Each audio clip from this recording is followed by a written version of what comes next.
Damien Saez chantait « Encore un jour se lève sur la planète France ». Eh bien pour moi c'est « Encore une rentrée sans être sur France Inter ». J'adore les bras. Les bras c'est mieux que France Inter, mais je viens de Paris à chaque fois. Il n'y a pas besoin d'être grand argentier du royaume pour capter que mettre tout son salaire dans le billet de train qui t'amène au taf, c'est comme si Bernard Arnault prenait un Uber à 100 milliards pour aller au bureau, quoi. Ou qu'un chômeur restait chez lui pour l'attente. Mais ça va, t'as un métier passion, trouve un métier que t'aimes et tu travailleras pas un jour de ta vie. Et bah je travaille Valérie. La passion c'est cool mais c'est pas déductible. Sur le même thème, ça vous arrive parfois de devoir prendre une décision pour gérer un truc et plutôt que de foncer tête baissée, vous décidez de vous poser et de réfléchir longuement et après une longue réflexion, vous optez pour la pire des solutions. Ouais, clairement. Tu sais, quand tu joues aux échecs, tu réfléchis 2 heures puis t'es là. Je l'ai. Non, je sais pas si vous voyez ça. Très bien. Et bien pour valoriser ce genre de moment, j'ai l'honneur de déclarer ce mercredi 10 septembre la journée mondiale des gros débiles. Faites du bruit les gros débiles. Je note que Valérie n'a pas fait de bruit. Je danse moi. La journée mondiale des gros débiles, autant vous dire, ce sera la journée mondiale la plus peuplée de l'histoire. Il va y avoir des feux d'artifice dans 100% des foyers, surtout chez les... Je vous laisse compléter selon vos préférences en haine. C'est ouvert. En parlant de stupidité, vous avez vu l'interview de Bérou dans C'est à vous. Oui. Par pitié. Alors, les autres, je vous le dis, j'ai jamais vu un truc pareil. Le journaliste lui demande pourquoi vous êtes là. Sous-entendu, qu'est-ce que vous voulez nous dire? Quel est votre message aux Français? Et Bérou, qu'est-ce qu'il répond? Il répond quoi? Il répond parce que vous m'avez invité. Incroyable. Complètement fou. La vidéo est en ligne. Allez voir, c'est dingue. Je sais pas, il comprend rien. Il insiste parce que les débiles s'insistent beaucoup. C'est pourquoi vous êtes Premier ministre? Parce qu'on l'a proposé. Pourquoi vous avez rien dit pour Betaram? Parce qu'on l'a pas demandé. J'aurais dû appeler ça la journée mondiale des gros Bérous. C'était complètement dingue, quoi. Je peux pas critiquer François parce que je suis débile aussi. Dernier exemple en date, j'ai acheté ce lundi un tableau pour l'anniversaire de ma mère qui aura lieu ce week-end. Donc j'espère qu'elle écoute pas l'émission, sinon la surprise est gâchée. Ouais. Et un tableau c'est fragile, mieux vaut le transporter soi-même. Sauf que je viens faire l'émission en Suisse et si j'avais voulu gérer moi-même un poids inutile de 15 kilos pendant 5 heures de train, j'aurais fait un gosse. Ou une énorme occlusion intestinale, au choix. Je regarde un film d'horreur. Donc je vais à la poste qui me dit pas de soucis, on s'occupe du colis. Juste faut savoir, au centre de tri, il tombera probablement de 10 mètres de haut. Mais bah non. Je vais pas vous laisser un truc en verre si vous le trimballez à l'aide de catapulte. C'est complètement con.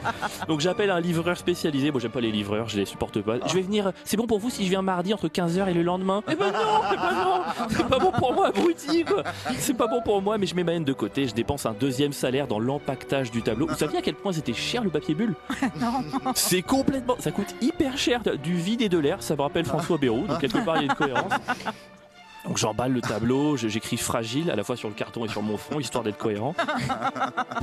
Et le livreur arrive et je lui dis c'est un tableau, c'est fragile, il faut faire attention. Il me répond pas de souci, il y aura pas de problème.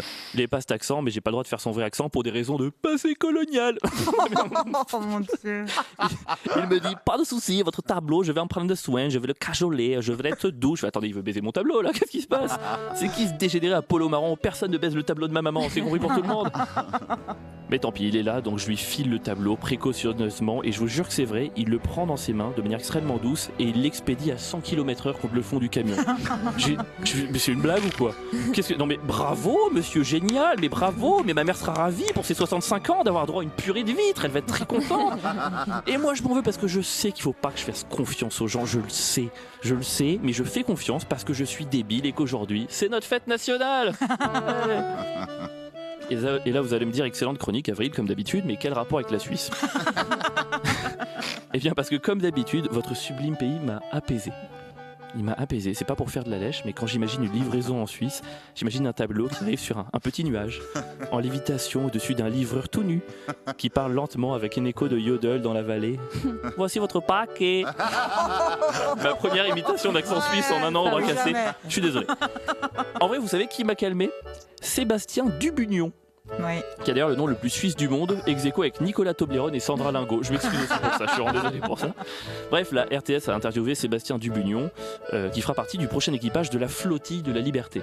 Et comme Subdub, c'est comme ça que je l'appelle, je sais pas qui c'est donc je me permets, Subdub a déclaré « Je pourrais dire à mes enfants que j'ai fait ce que j'ai pu ». Et je me suis dit, elle est peut-être là la solution suisse. Ne pas nier notre stupidité, juste se dire qu'on a fait au mieux avec ce qu'on a reçu. Donc mon message c'est, assumons-la cette stupidité et lorsqu'on se retrouvera à la prochaine journée mondiale des gros débiles, quand quelqu'un nous demandera pourquoi t'es là, on répondra parce qu'on nous a invités.